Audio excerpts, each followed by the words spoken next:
which I don't. Thank you.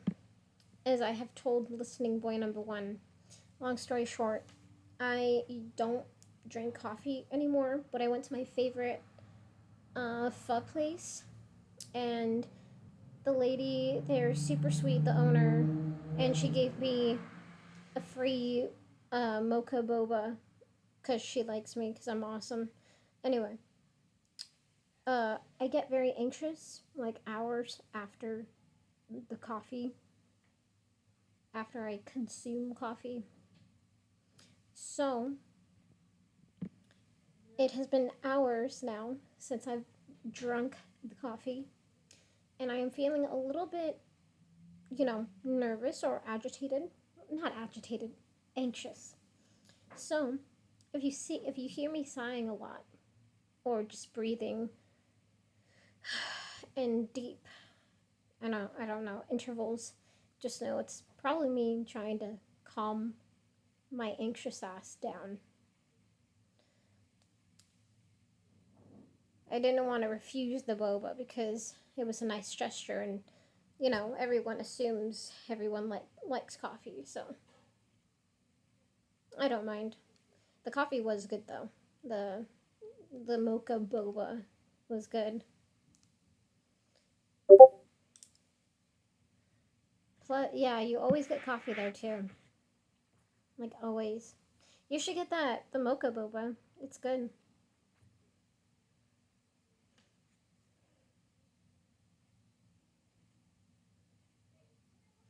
Oh, yeah, that's right, huh?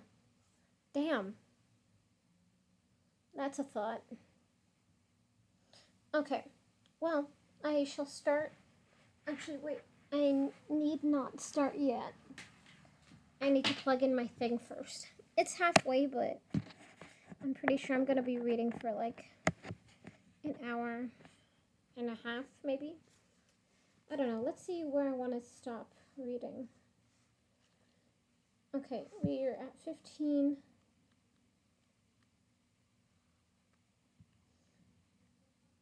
Would you believe me if oh my god. 17 is a long ass. Wait, is it 17? Oh no, 18. Okay. So, I think for now I'm just gonna read until chapter 17. So I'll read 15 and 16. Because then there's only 18 chapters. So, but chapter 17 and 18 are together are pretty long. Yeah, that's exciting. We're almost done with this book because this book ends at 2:59, and right now we are on page 208. So 50 more pages. Okay. Is my thing charging good or is it not charging? It's slowly charging.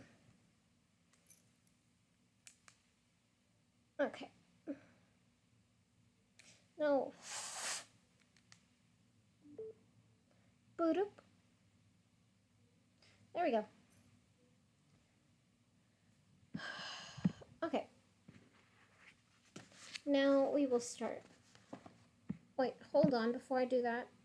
Actually, no, I can't do that. Not yet. Did it go through? No, it didn't go through. No, yes it did. It did go through. Wait, no, did it? I clicked on my files thing. Oh shit. The heck? I can ignore that later. Oh, I clicked on the Chrome tab when I wanted to do the file tab. But I can do that another time. Okay. So, we left off, oh yeah, the Savage's mom is dead. And that's where we left off. Alright.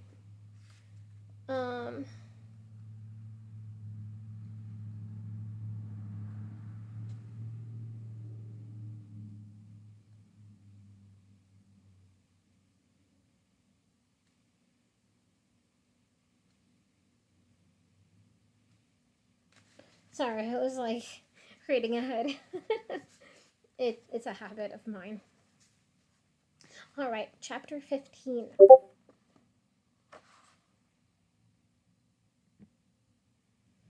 But she was. So technically, it wasn't her fault that she was so bad, because I'm just trying to rationalize her,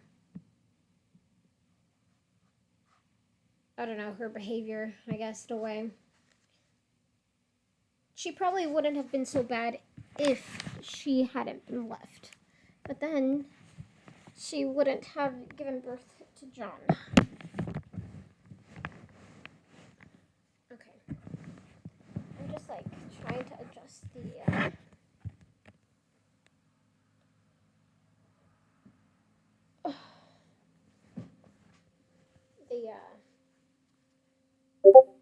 the thing.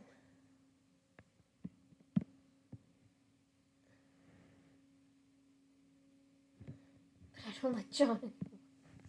Damn. Poor John. Oh, I mean, I guess, but come on. He's like in the new world and he doesn't know what he's doing. He doesn't get the new world. He's used to the old world. Anyway. Yes, chapter 15.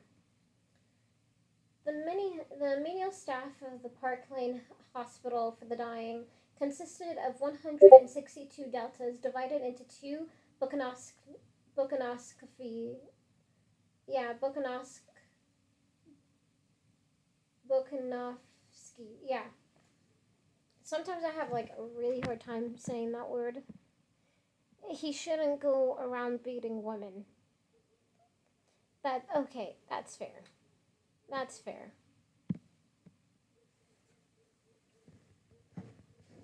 Alright. Yeah, the menial staff of the Park Lane Hospital for the Dying consisted of 162 deltas divided into two Bukanovsky groups of 84 red-headed female and 78 dark dolichocephalic. I think I said it right, but let me make sure I said it right.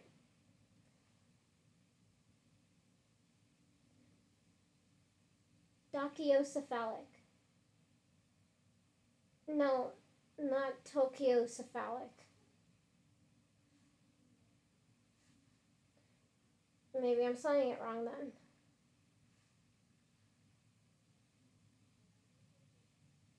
Okay, but I want to... What?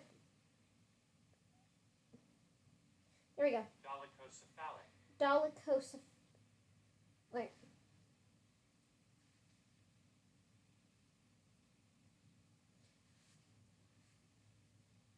Okay, I think it's just spelled differently. Because in the book it's Doly, and in the Google's translate it's Doli. But it's dolichocephalic? Yes, dolichocephalic. Which means having a relatively long skull. Okay. Yeah. Consists of, yeah, the menial staff of Park Lane Hospital for the Dying consisted of 162 deltas, divided into two Bukanovsky groups of 84 red-headed female and 78 dark dolichocephalic male twins, respectively. At 6, when their working day was over, the two groups assembled into the vestibule of the hospital and were served by the deputy bursar with their soma ration. From the lift, the savage stepped out into the midst of them, but his mind was elsewhere, with death, his grief, and his remorse. Mechanically, without consciousness of what he was doing, he began to shoulder his way through the crowd. Who are you pushing? Where do you think you're going? High and low, high, low, from a multitude of separate throats. Only two voices squeaked and growled, repeated indefinitely as though by a train of mirrors, two faces, one a hairless and freckled moon halo, uh, as though by a train of mirrors, two faces, one a hairless and freckled moon haloed in orange, the other a thin beaked bird mask, stubbly with 2 days beard, turned angrily towards him. Their words, and in their ribs, the sharp nudging of the elbows broke through his unawareness. He woke once more to external reality, looked around him, knew what he saw, knew it, with a sinking sense of horror and disgust for the recurrent delirium of his days and nights, the nightmares of swarming, indistinguishable sameness, twins. Like maggots, they had swarmed defilingly over the mystery of Linda's death. Maggots again, but larger, full-grown. They now crawled across his grief and repentance. Repentance. Yeah, they now crawled across his grief and his repentance. He halted and, with bewildered and horrified eyes, stared round him at the khaki mob, in the midst of which, overtopping it by a full head, he stood. How many goodly creatures are out here? The singing words mocked him derisively. How beautiful mankind is! Oh, brave new world! Soma distribution! Shouted a loud voice. In good order, please. Hurry up there. A door had been opened, the table and chair carried into the vestibule. This,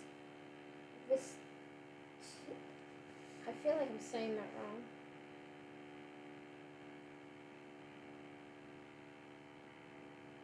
Vestibule.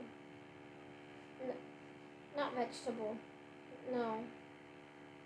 Now I know I'm saying it wrong.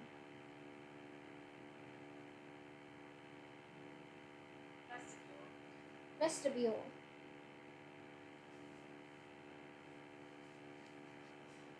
The door had been opened. A table and chair carried it into the vestibule.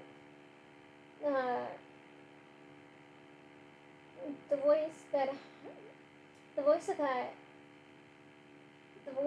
voice was that of a jaunty young alpha who had entered carrying a black iron cash box.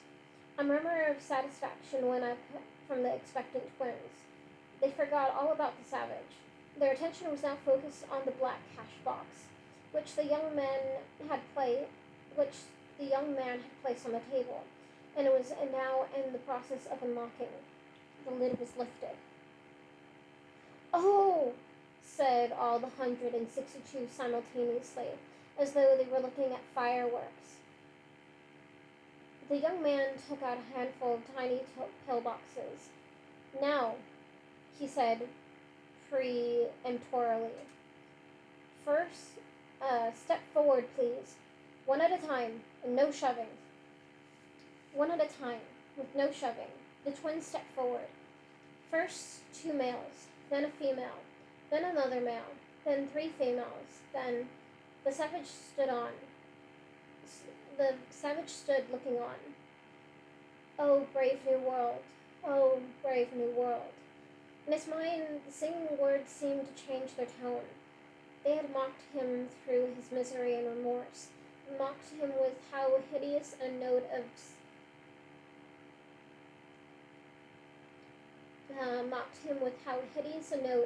cynical derision. Fiendishly laughing, they had insisted on the low squalor, the nauseous ugliness of the nightmare. Now suddenly they trumpeted a call to arms.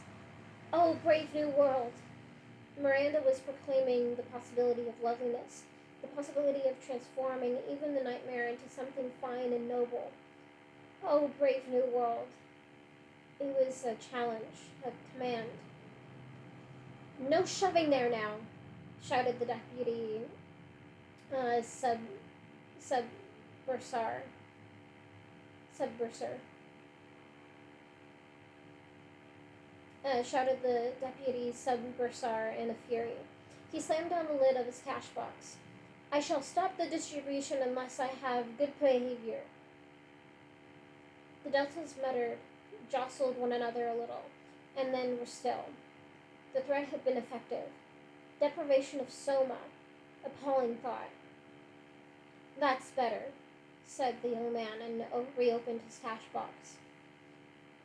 Linda had been a slave. Linda had died. Others should live in freedom, and the world be made beautiful. A reparation, a duty.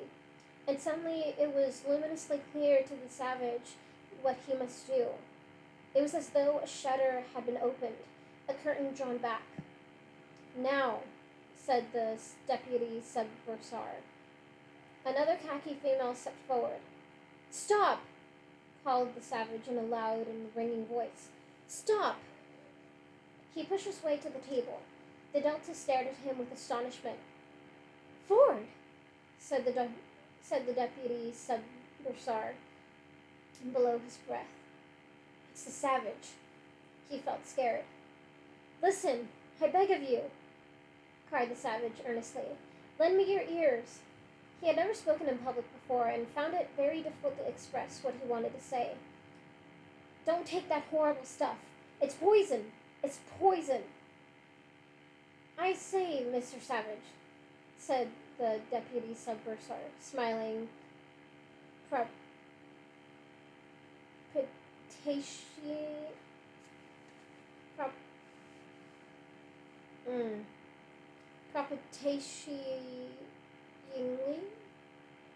Let me see this. Wait. No,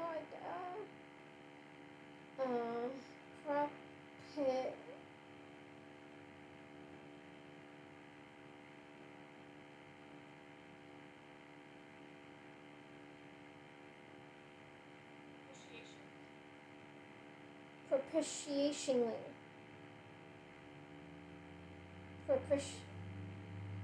Hold on.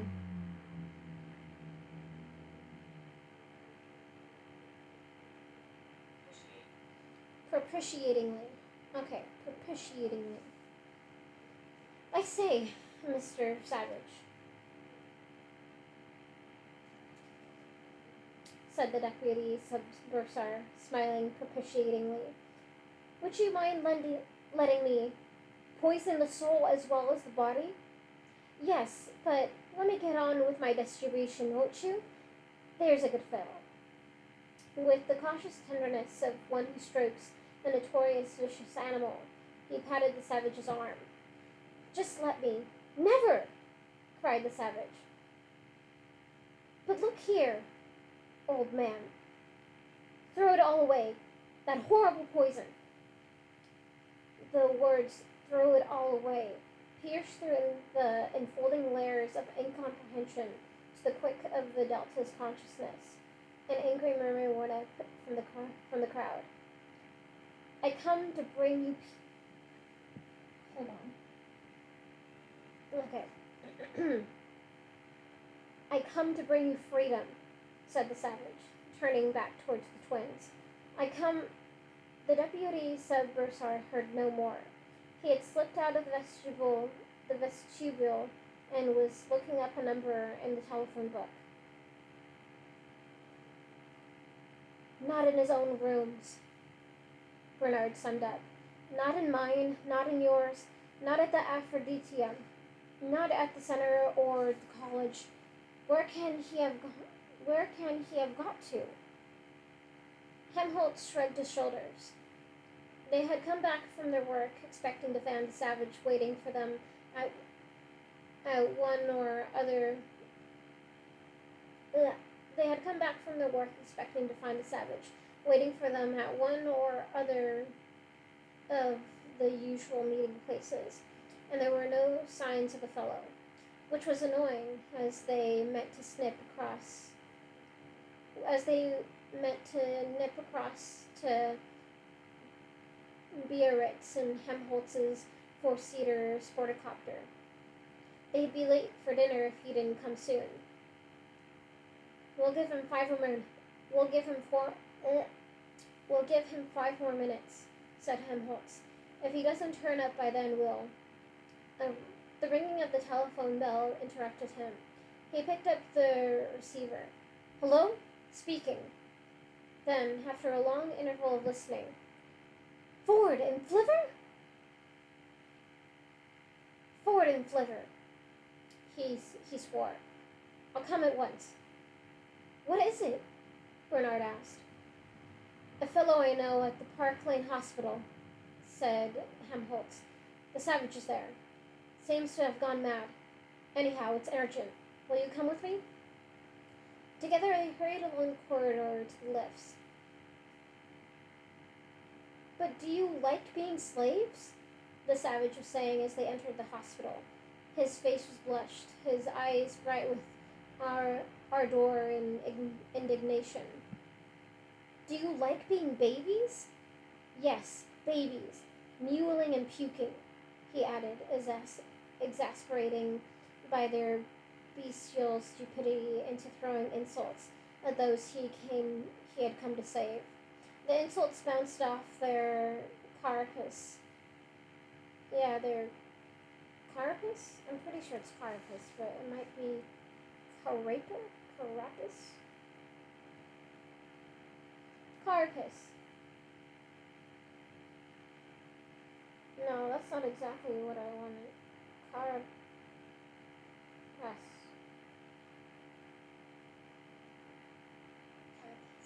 Carapace.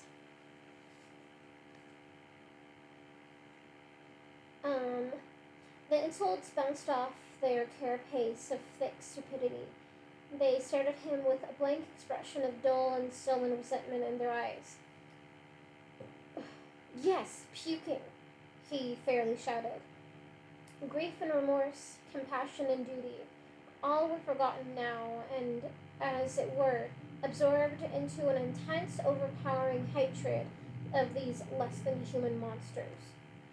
"Don't you want to be free and men? Don't you even understand what manhood and freedom are?" Rage was making him fluent. The words came easily in a rush. "Don't you?" he repeated, but got no answer from his question. "Very well, then," he went on grimly. "I'll teach you.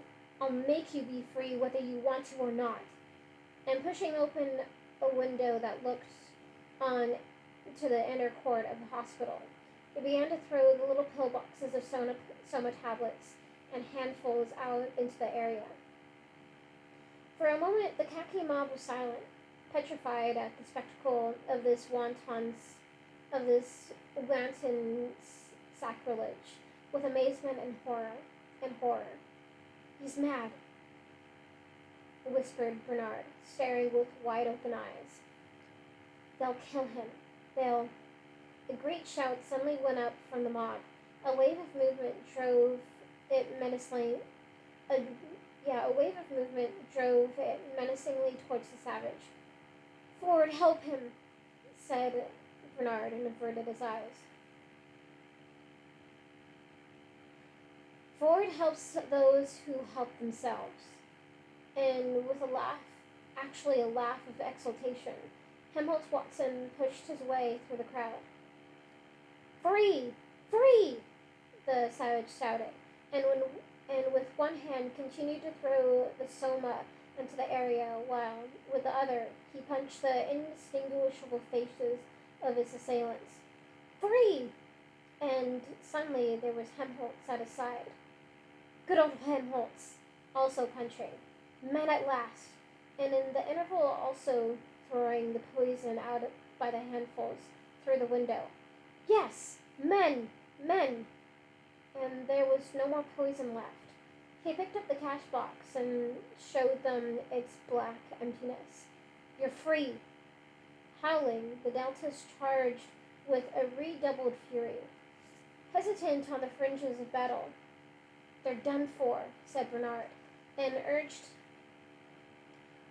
by a sudden impulse, ran forward to help them, then thought better of it and halted, then, ashamed, stepped forward again, and then again thought better of it, and was standing in an agony of humiliated indecision, thinking that they might be killed if he didn't help them, and that he might be killed if he did, when Ford be praised, goggle-eyed and swine-snouted in their gas masks, in ran the police.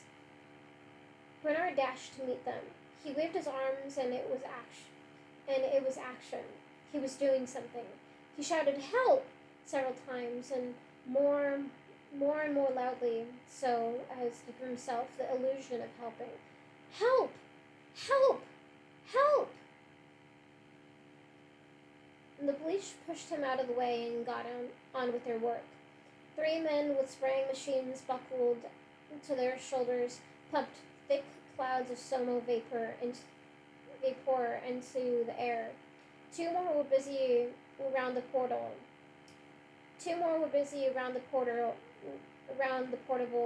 synthetic music box, carrying water pistols charged with a powerful anesthetic. 4 others had pushed their way into the crowd and were methodically laying out, squirt by squirt, the more ferocious of the fighters. Damn, yeah, they got vape cannons.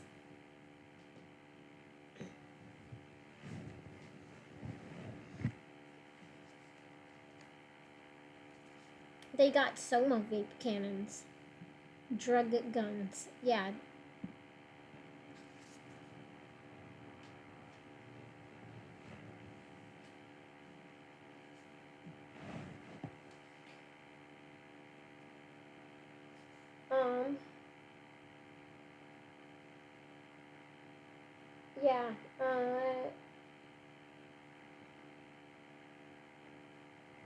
Yeah, carrying water pistols charged with powerful anesthetic. 4 others had pushed their way into the crowd and were methodically laying out, squirt by squirt, the more ferocious of the fighters. "Quick! Quick!" yelled Bernard. "They'll be killed if you don't hurry. Oh!" Annoyed by his chatter, one of the policemen had given him a shot from his water pistol. Bernard stood for a second or two, wambling unsteadily on legs that seemed to have lost their bones, their tendons, their muscles, and to have become mere sticks of jelly. And at last, not even jelly, water. He tumbled in a heap on the floor. Suddenly, out from the synthetic music box, a voice began to speak. The voice of reason, the voice of good feeling. The soundtrack row was unwinding itself in synthetic anti-riot speech number 2, medium strength. Straight from the depths of a non-existent heart. My friends, said the voice so pathetically, with a note of such infinitely tender reproach that, behind their gas masks, even the policemen's eyes were momentarily dimmed with tears. "What is the meaning of this? Why aren't you all being happy and good together? Happy and good," the voice repeated. At peace, at peace." It trembled, sank into a whisper, and momentarily expired. "Oh, I do want you to be happy," it began with a yearning earnestness. "I do so want you to be good. Please be good. Please be good." And 2 minutes after the voice and the soma vapor had produced their effect, in tears the Deltas were kissing and hugging one another, 6 twins at a time in a comprehensive embrace. Even Helmholtz and the Savage were almost crying. A fresh supply of pill boxes was brought to the A fresh supply of pillboxes was brought in from the bursary. A new distribution was hastily made, and to the sound of the voice's richly affectionate baritone valedictions, the twins dispersed, blubbering as though their hearts would break. Goodbye, my dearest friends, for to keep you. Goodbye, my dearest friends, for to keep you. Goodbye, my dearest. When the last of the Deltas had gone, the police switched off the current. The angelic voice fell silent. Will you come quietly? Asked the sergeant. Or must we anesthetize? He pointed his water pistol menacingly. Oh, we'll come quietly, the savage answered, dabbing alternately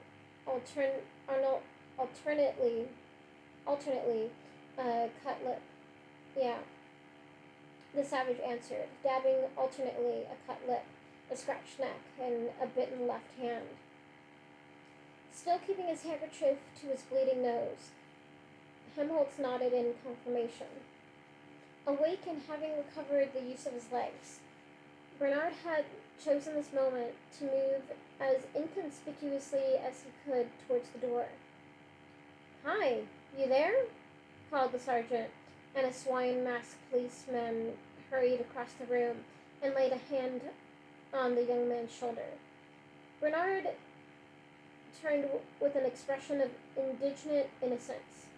Escaping? He hadn't dreamed of such a thing. Though what on earth you want me for? He said to the sergeant. I really can't imagine. You're a friend of the prisoners, aren't you? Well, said Bernard, and hesitated. No, he really couldn't deny it. Why shouldn't I be? He asked. Come on then, said the sergeant, and led the way towards the door and the waiting police car. And that is the end of chapter 15.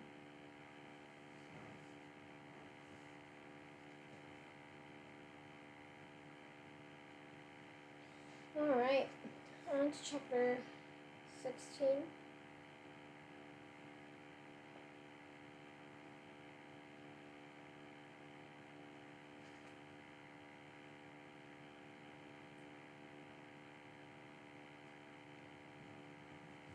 Yeah, on to chapter 16. Hold on.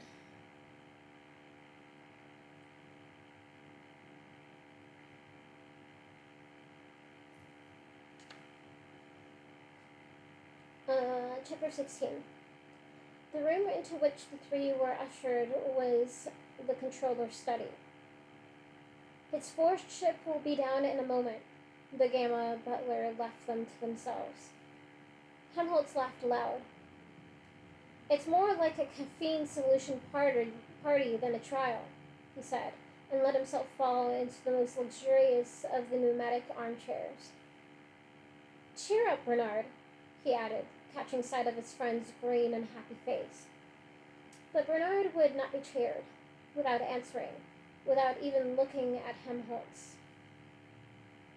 Without even looking at Helmholtz, he went and sat down on the most uncomfortable chair in the room, carefully chosen in the obscure hope of somehow deprecating the wrath of the higher powers. The savage, meanwhile, wandered restlessly around the room, peering with a vague superficial inquisitiveness at the books on the shelves, at the soundtrack rolls, and reading machine bobbins in their numbered pigeonholes. On the table under the window lay a massive volume bound. On the table under the window lay a massive volume bound in limp black leather surrogate, stamped with large golden keys. He picked it up and opened it. My Life and Work by R. Ford, The book had been published at Detroit by the Society for the Propagation of Fortean Knowledge. Idly, he turned the pages, read a sentence here, a paragraph there, and had come to the conclusion that the book didn't interest him when the door opened and the resident world controller for Western Europe walked briskly into the room. Mustafa Mond shook hands with all three of them, but it was to the savage that he addressed himself. So you don't much like civilization, Mr. Savage, he said. The savage looked at him. He had been prepared to lie, to bluster, to remain sullenly unresponsive, but reassured by the good-humored intelligence of the controller's face, he decided to tell the truth straightforwardly. No, he shook his head. Bernard started and looked horrified. What would the controller think? To be labeled as the friend of a man who said that he didn't like civilization, said it openly and of all people to the controller? It was terrible. But John, he began. A look from Mustafa Mond reduced him to an abject silence. Of course, the savage went on to admit. There are some very nice things. All that music in the air, for instance. Sometimes 1,000 twangling instruments will hum about my ears, and sometimes voices. The savage's face lit up with a sudden pleasure. Have you read it too? He asked. I thought nobody knew about the book here in England. Almost nobody. I'm one of the very few. It's prohibited, you see, but I make the laws here. I can also break them. With impunity, Mr. Marks, he added, turning to Bernard, which I'm afraid you can't do. Bernard sank into a yet more hopeless misery. But why is it prohibited? Asked the savage, in the excitement of meeting a man who had read Shakespeare, he had momentarily forgotten everything else. The controller shrugged his shoulders. Because it's old. That's the chief reason. We haven't any use for old things here. Even when they're beautiful? Particularly when they're beautiful. Beauty's attractive, and we don't want people to be attracted by old things. We want them to like the new ones. But the new ones are so stupid and horrible. Those plays where there's nothing but helicopters flying about and you feel the people kissing. He made a grimace. Goats and monkeys.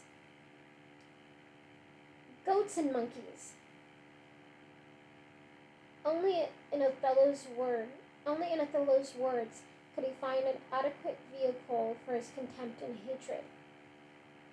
Nice tame animals, anyhow, the controller murmured parenthetically.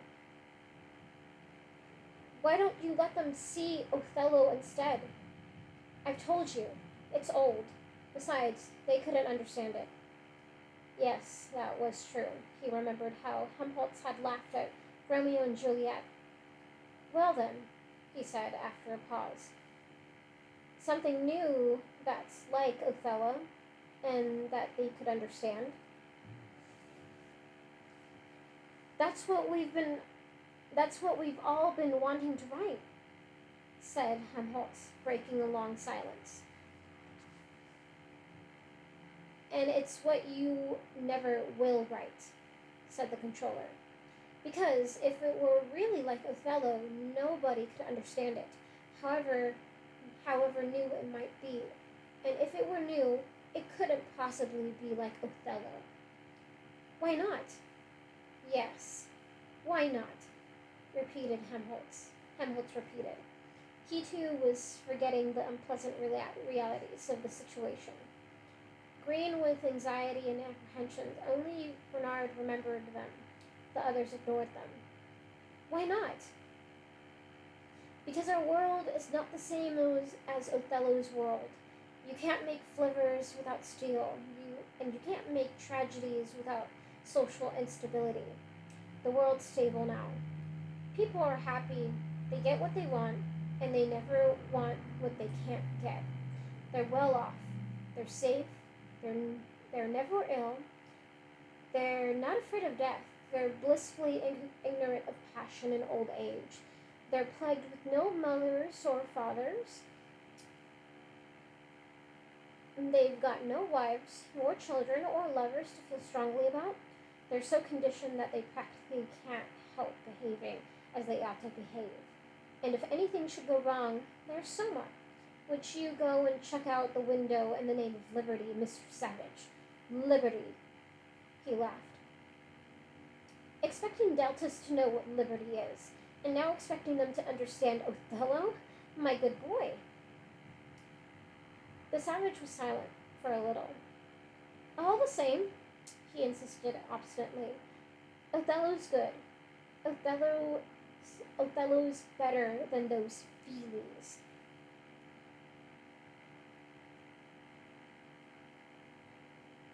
Wait, let me say that again. The savage was silent for a little. All the same, he insisted obstinately, Othello's good. Othello's better than those feelies. Of course it is, the controller agreed. But that's the price we have to pay for stability. We've got to choose between happiness and what people used to call high art.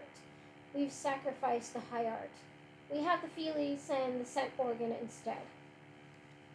But they don't mean anything. They mean themselves. They mean a lot of agreeable sensations to the audience. But they're told by an idiot, the controller laughed. You're not being very polite to your friend, Mr. Watson. One of our most distinguished emotional engineers. Oh, let me say that again. You're not being very polite to your friend, Mr. Watson. One of our most distinguished emotional engineers. But he's right, said Helmholtz gloomily, because it is idiotic, writing when there's nothing to say. Precisely. That requires the most enormous ingenuity. You're making flippers out of the absolute minimum of steel. Works of art are practically nothing but pure sensation. The savage shook his head. It all seems to me quite horrible. Of course it does. Actual happiness always looks pretty squalid in comparison with the overcompensations for misery. And of course, stability isn't nearly so spectacular as instability. And being contented has none of the glamour of a good fight against misfortune, none of the picturesqueness of a struggle with temptation, or a fatal overthrow by passion or doubt. Happiness is never grand. I suppose not, said the savage after silence. But need it be quite so bad as those twins? He passed his hand over his eyes as though he were trying to wipe away the remembered image of those long rows of identical midgets at the assembling tables, those queued-up twin herds at the entrance to the Brentford monorail station, those human maggots swarming round Linda's bed of death, the endlessly repeated face of his assailants. He looked at his bandaged left hand and shuddered. Horrible. But how useful. I see you don't like our Bokanovsky groups, but I assure you they're the foundation on which everything else is built. They're the gyroscope that stabilizes the rocket plane of state on its unswerving course. The deep voice thrillingly vibrated. The gesticulating hand implied all space and the onrush of the irresistible machine. Mustafa Mann's oratory was almost up to synthetic standards. Hold on. Oratory? I want to know what that word is, and I want to see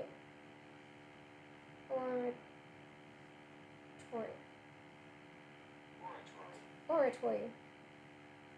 It's either a small chapel, especially for private worship, or it is a society of priests without vows, especially blah blah blah blah blah. Okay, so oratory. Yeah, Mustafa Man's oratory was almost up to synthetic standards. I was wondering, said the savage, why you had them at all, saying that you can get whatever you want out of those bottles. Why don't you make everybody an alpha double plus while you're at it? Mustafa Man laughed. Because we have no wish to have our throats cut, he answered. We believe in happiness and stability. A society of alphas couldn't fail to be stable and miserable. Imagine a factory staffed by alphas, that is to say, by separate and unrelated individuals of good heredity and condition. Imagine a factory staffed by alphas, that is to say, by separate and unrelated individuals of good heredity and condition so as to be capable, within limits, of making free choice and assuming responsibilities. Imagine that, he repeated. The savage tried to imagine it, not very successful. It's an absurdity. An alpha decanted, alpha conditioned man would go mad if he had to do epsilon semi-moron work. Go mad and start smashing things up. Alphas can be completely socialized, but only on condition that you make them do alpha work. Only an epsilon can be expected to make epsilon sacrifices, for the good reason that, for him, they aren't sacrifices. They're the line of least resistance. His conditioning has laid down rails along which he's got to run. He can't help himself. He's foredoomed. Even after decanting, he's still inside a bottle, an invisible bottle of infantile and embryonic fixations. Every one of us, of course, the controller meditatively continued, goes through life inside a bottle. But if we happen to be alphas, our bottles are, relatively speaking, enormous. We should suffer acutely if we were confined in this narrow space. You cannot pour upper caste champagne surrogate into lower caste bottles. It's obvious theoretically. But it has also been proved in actual practice. The result of the Cyprus experiment was convincing. What was that? Asked the savage. Mustafa smiled. Well, you can call it an experiment in rebottling if you like. It began in AF 473. The controllers had the islands of Cyprus cleared of all of its existing inhabitants and recolonized with a specially prepared batch of 22,000 alphas. All agricultural and industrial equipment was handed over to them, and they were left to manage their own affairs. The result exactly fulfilled all the theoretical predictions. The land wasn't properly worked. There were strikes in all the factories. The laws were set at naught. The laws were set at naught. Orders disobeyed. All the people detailed for a spell of low-grade work were perpetually intriguing for high-grade jobs, and all the people with high-grade jobs were counter-intriguing at all costs to stay where they were. Within 6 years, they were having a first-class civil war. When 19 out of 22,000 had been killed, the survivors unanimously petitioned the world controllers to resume the government of the island, which they did, and that was the end of the only society of alphas that the world has ever seen. The savage sighed profoundly. The optimum population, said Mustafa Mond, is modeled on the iceberg, 8 ninths below the waterline, 1 ninth below, above. And they're happy below the waterline? Happier than above it. Happier than your friend here, for example, he pointed.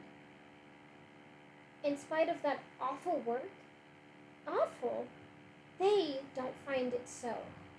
On the contrary, they like it. It's light, it's childishly simple.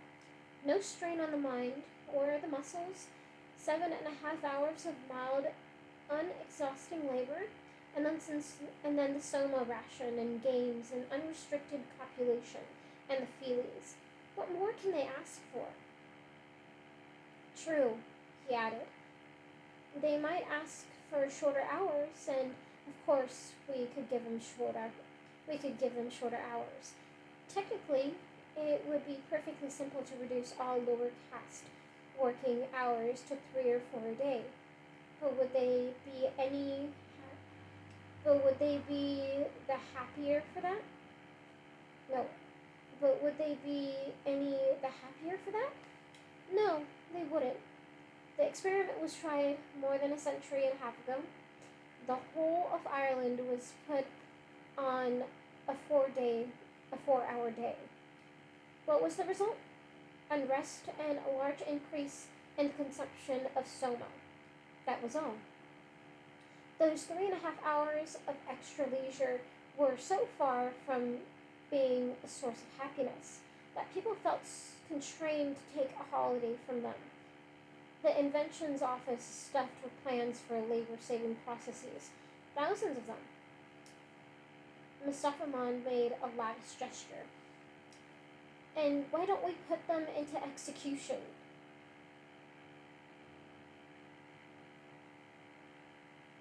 Wait, hold on. And why don't we put them into execution?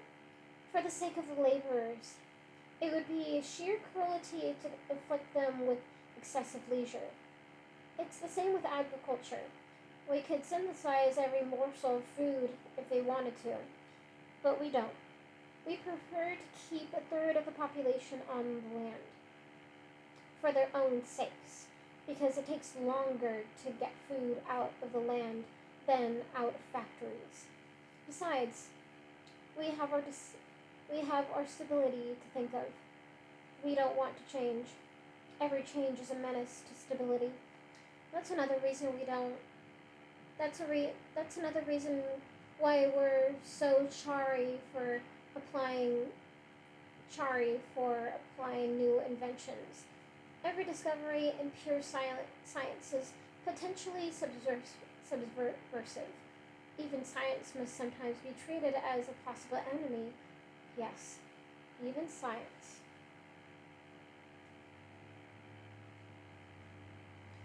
Science. The savage frowned. He knew the word, but what it exactly signified he could not say. Shakespeare and the old men of the Pueblo had never mentioned science, and from Linda he had only gathered the vaguest hints. Science was something you made helicopters with, something that caused you to laugh at the corn dances, something that prevented you from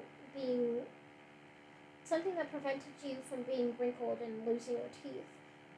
He made a desperate effort to take the controller's meaning. Yes, Mustafa Mond was saying, that's another item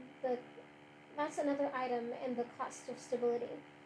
It isn't only art that's incompatible with happiness. It's also science. Science is dangerous. We have to keep it most carefully chained and muzzled.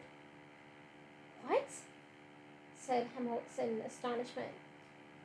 But we're always saying that science is everything. It's a hypnopedic platitude. 3 times a week between 13 and 17, put in Bernard. And all the science propaganda we do at the college. Yes. What sort of science? Asked Mustafa Mond sarcastically. You've had no scientific training, so you can't judge. I was a pretty good physicist in my time. Too good. Good enough to realize that all our science is just a cookery. It's just a cookery book with an orthodox theory of cooking. Yeah, wait. Too good.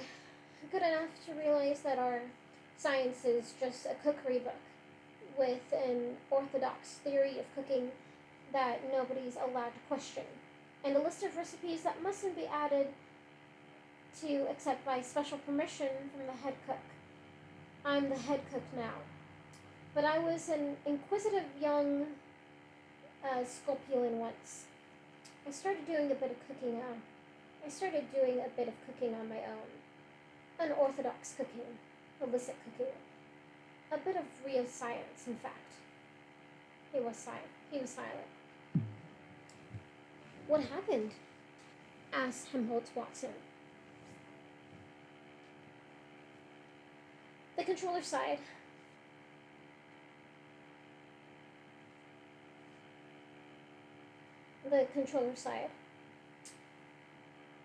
Very nearly what's going to happen to you young men.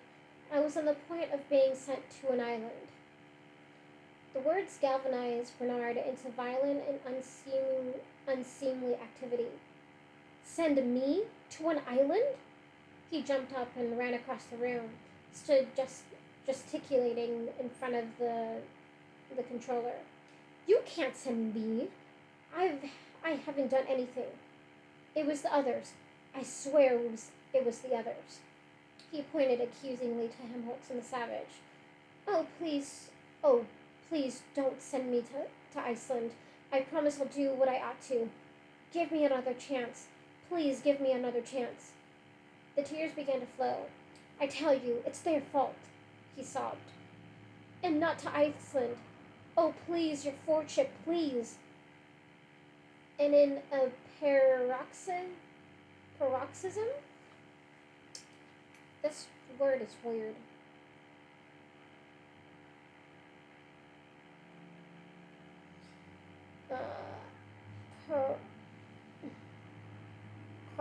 I think it's paroxysm.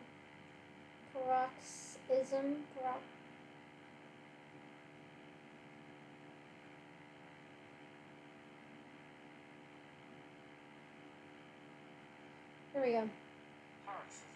Paroxysm. Okay. Paroxysm.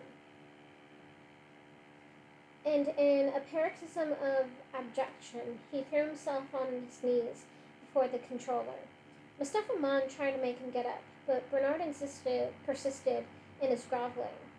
The stream of words poured out inexhaustibly. In the end, the controller had to ring for his fourth secretary. Bring 3 men, he ordered, and take Mr. Marks into a bedroom.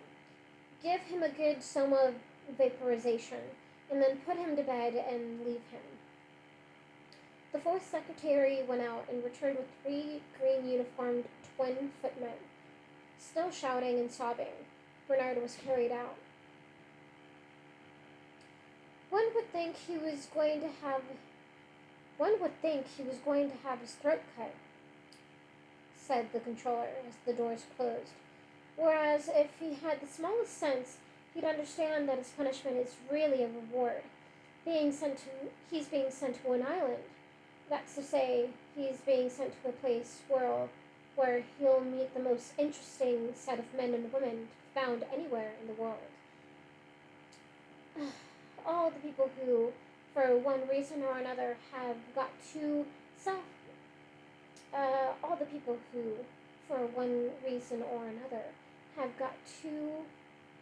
self-consciously individual to fit into community life. All the people who aren't satisfied with orthodoxy, who've got independent ideas of their own. Everyone, in a word, who's anyone. I almost envy you, Mr. Watson. Helmholtz laughed. Then why aren't you on an island yourself? Because, finally, I preferred this, the controller answered. I was given the choice to be sent to an island where I could have gone on with my pure science, or to be taken on to the controller's council, with the prospect of succeeding in due course to an actual controllership. I chose this and let the science go. After a little science. After a little silence. Sometimes, he added, I rather regret the science. Happiness is a hard master, particularly other people's happiness. A much harder master if one isn't conditioned to accept its unquestioningly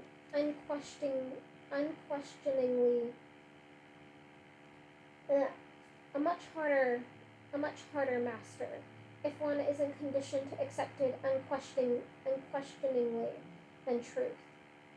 He sighed, fell silent again, then continued in a brisker tone. Well, duty's duty. One can't consult one's own preference. I'm interested in truth. I like science. But truth's a menace. Science is a public danger. As dangerous as it But truth's a menace. Science is a public danger. As dangerous as it's been beneficent. It has given us the stablest equilibrium in history. China's was hopelessly insecure by comparison. Even the primitive matriarchies weren't steadier than we are. Thanks, I repeat, to science. But we can't allow science to undo its own good work. That's why we so carefully limit the scope of its researches. That's why I almost got sent to an island. We don't allow it to deal with any but the most immediate problems of the moment. All other inquiries are most sedulously discouraged. It's curious, he went on after a little pause, to read what people in the time of our Ford used to write about scientific progress. They seem to have imagined that it could be allowed to go on indefinitely, regardless of everything else. Knowledge was the highest good, truth the supreme value. All the rest was secondary and subordinate. True, ideas were beginning to change even then. Our Ford himself did a great deal to shift the emphasis of truth and beauty to comfort. Yeah, our Ford himself did a great deal to shift the emphasis from truth and beauty to comfort and happiness. Mass production demanded the shift. Universal happiness keeps the wheels steadily turning. Truth and beauty can't. And of course, whenever the masses seized political power, then it was happiness rather than truth and beauty that mattered. Still, in spite of everything, unrestricted scientific research was still permitted. People still went on talking about truth and beauty as though they were sovereign goods, right up to the time of the 9 Years' War. That made them change their tune all right. What's the point of truth and beauty or knowledge when the anthrax bombs are popping all around you? That was when science first began to be controlled, after the 9 Years' War. People were ready to have even their appetites controlled then. Anything for a quiet life. We've gone on controlling ever since. It hasn't been very good for truth, of course, but it's been very good for happiness. One can't have something for nothing. Happiness has got to be paid for. You're paying for it, Mr. Watson. Paying because you happen to be too much interested in beauty. I was too much interested in truth. I paid too. But You didn't go to an island, said the savage, breaking a long silence. The controller smiled. The controller smiled. That's how I paid, by choosing to serve happiness. Other people's, not mine. It's lucky, he added after a pause, that there are such a lot of islands in the world. I don't know what we should do without them. Put you on a leth- Put you on a lethal chamber, I suppose. By the way, Mr. Watson, would you like a tropical climate? The Marquesas, for example, or Samoa? Or something rather more bracing? Helmholtz rose from his pneumatic chair. I should like a thoroughly bad climate, he answered. I believe one would write better if the climate were bad. If there were a lot of wind and storms, for example. The controller nodded his approbation. I like your spirit, Mr. Watson. I like it very much indeed. As much as I officially disapprove of it, he smiled. What about the Falkland Islands? Yes, I think that will do, Helmholtz answered. And now, if you don't mind, I'll go and see how poor Bernard's getting on. And that is the end of chapter 16. I'm sort of tempted to read chapter 17, but hold on. Let me read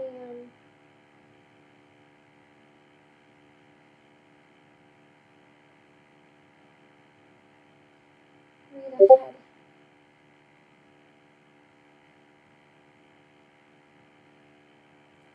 Yep, they did.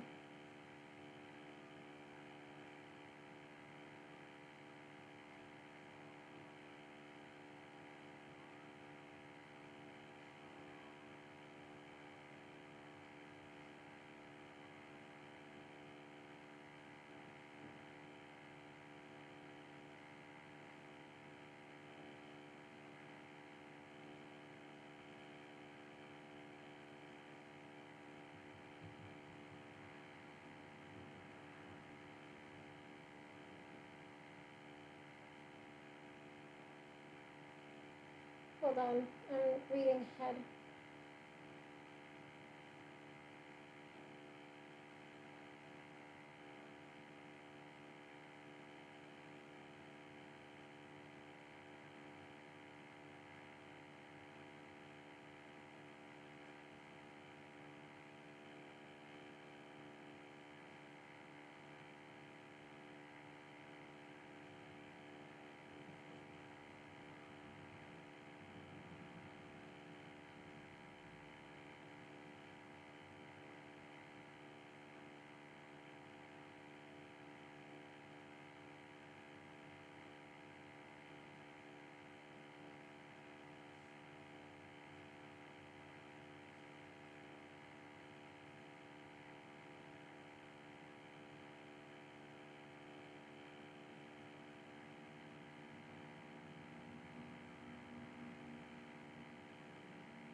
I think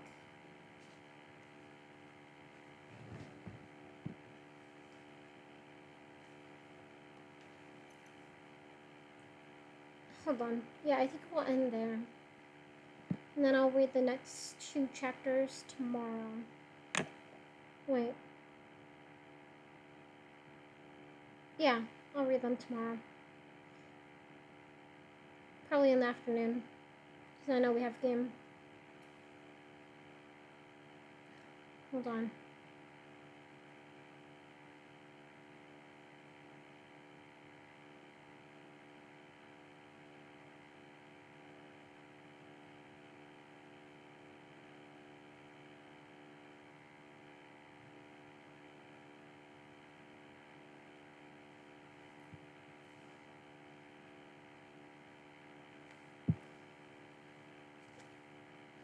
Yes, we will stop there. Thank you so much for watching. I feel like I did pretty good reading. And I feel better. Alright. Thank you. Bye-bye.